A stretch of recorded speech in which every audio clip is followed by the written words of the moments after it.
I have an apology to make. I am not one who's afraid to hold my hands up and say I made a mistake. I made a mistake when I was looking at the mark scheme for my mocks. Thankfully, there was only one calculation question in the mark scheme, and so therefore I've only marked one question wrong. But thank God I posted the video that basically saying students aren't writing the calculations output fully and therefore they don't gain full marks even if they got the answer right.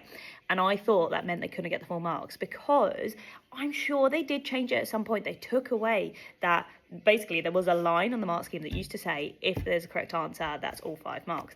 They've taken away that line, and I stupidly assumed that meant you can't get the full marks if you don't have each of the marking points.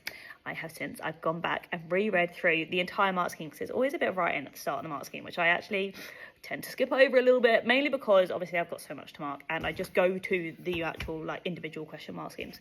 My fault. I won't be doing that in the future. Anyway, I reread it and it does say basically if they have gone straight to marking point 3, which is usually putting in the numbers and not writing out the physical word equations, they've gone straight to mark point 3, that still gains 3 marks. If they've gotten the correct answer and no working, that gains all 5 marks. It literally only says if their working out is wrong but they've somehow got the right answer, then you don't give them all 5 marks because then obviously they've done something wrong to get to the right thing.